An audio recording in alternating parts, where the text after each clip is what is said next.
Assalamualaikum warahmatullahi wabarakatuh. Berjumpa lagi dengan saya, Vicha Fresinsya, dengan NIM 351204776 dari kelas TIB 2020. Dalam video kali ini, saya akan menjelaskan tentang standarisasi jaringan komputer.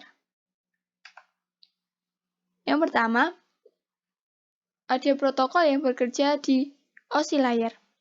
Nah, di OSI layer sendiri terdapat 7 layer. Yang pertama, physical layer, yang kedua, data link layer, yang ketiga, network layer, yang keempat, transport layer, yang kelima, session layer, yang keenam, presentation layer, dan yang ketujuh, application layer.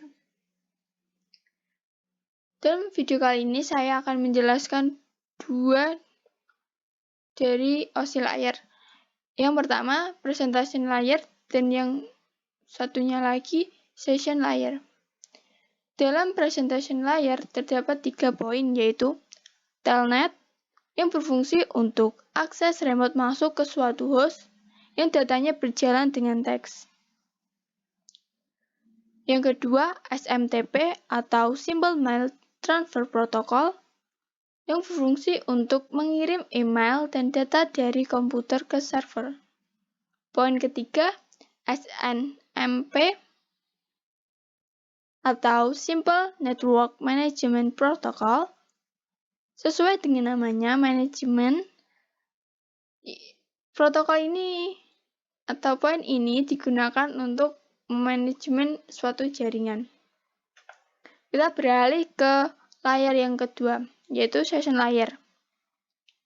Pada session layer terdapat 5 poin, yaitu NetBIOS yang digunakan untuk mengirim pesan secara serempak ke komputer lain. Yang kedua, NetBIOS atau NetBIOS Extended User Interface. Dalam poin ini, fungsinya sama dengan NetBIOS, namun memiliki perkembangan secara fungsi yang lebih praktis lagi. Nah, yang poin ketiga, ADSP atau AppleTalk Data Stream Protocol yang berfungsi untuk mengecek aliran data dari komputer ke komputer lain. ADSP juga digunakan untuk mengecek apakah ada putus jaringan atau tidak di antara kedua komputer. Poin keempat, yaitu PAP atau Printer Access Protocol yang digunakan untuk mengendalikan pola komunikasi node. Poin kelima, SPDU atau Session Protocol Unit yang digunakan untuk mendukung hubungan dua session service user.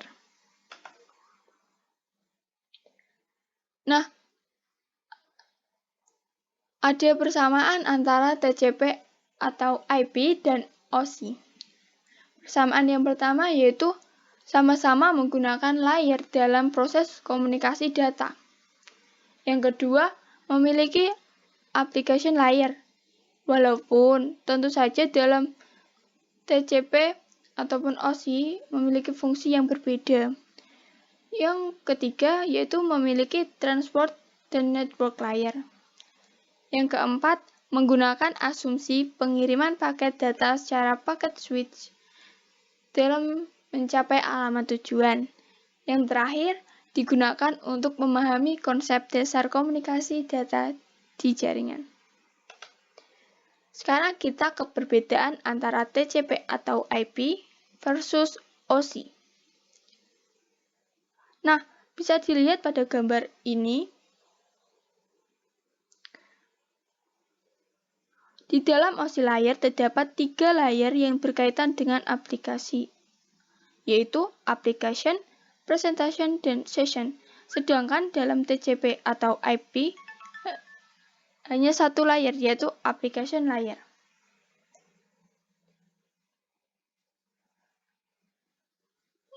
Nah, perbedaan yang kedua yaitu dalam OSI layer, proses komunikasi data di dalam jaringan secara fisikal dimodelkan dalam 2 layer, yaitu data link dan physical layer. Nah, sedangkan pada TCP atau IP dimodelkan dalam satu layer, yaitu network access. Perbedaan ketiga, dalam OSI layer memiliki 7 layer dalam menjelaskan proses komunikasi data di dalam jaringan, sedangkan TCP atau IP hanya memiliki 4 layer saja. Poin keempat, yaitu TCP atau IP lebih populer untuk digunakan karena lebih sederhana ketimbang model OSI. Teknologi yang sebagian digunakan oleh kita sehari-hari untuk mengakses internet adalah teknologi TCP atau IP, bukan teknologi OSI. Poin kelima, OSI mengembangkan modelnya berdasarkan teori. Sedangkan TCP mengembangkan modelnya setelah sudah diimplementasikan. Untuk jangka panjang, kemungkinan TCP atau IP akan menjadi standar dunia jaringan komputer, tidak seperti OSI. Kita ke pembahasan selanjutnya, yaitu Network Protocol atau Internet Protocol. Internet Protocol adalah suatu aturan dasar yang dipakai untuk mengkoordinir terjadinya hubungan antara komputer, komunikasi, dan perpindahan data antara dua atau lebih titik komputer. Dengan adanya IP, maka komputer dapat saling berkomunikasi dan bertukar informasi. Nah, kita akan membandingkan TCP atau IP versus dengan UDP. Nah, TCP sendiri adalah Transmission Control Protocol, bagian inti dari IP yang kemudian sering disebut dengan TCP atau IP. Nah, UDP adalah User Data Protocol, atau sejenis protokol internet yang memungkinkan sebuah perangkat lunak pada komputer bisa mengirim pesan ke komputer lain melalui jaringan tanpa perlu ada komunikasi awal. Nah, ini adalah perbedaan antara TCP/IP versus UDP. Bisa dilihat dalam karakteristik pada kolom karakteristik. Di UDP tidak terbatas, sedangkan di TCP/IP terbatas. Itu termasuk perbedaan yang sangat signifikan. Nah, sedangkan dalam tabel kemampuan koneksi, di UDP bisa berkomunikasi dengan komputer lain tanpa host. Nah, sedangkan di TCP atau IP, mereka tetap menggunakan host atau harus menghubungkan komputer satu dengan komputer lainnya. Pada tabel ketiga, yaitu transmisi data, UDP berupa datagram yang saat pengiriman bisa rusak dan tidak urut lagi seperti yang dikirim oleh komputer sebelumnya.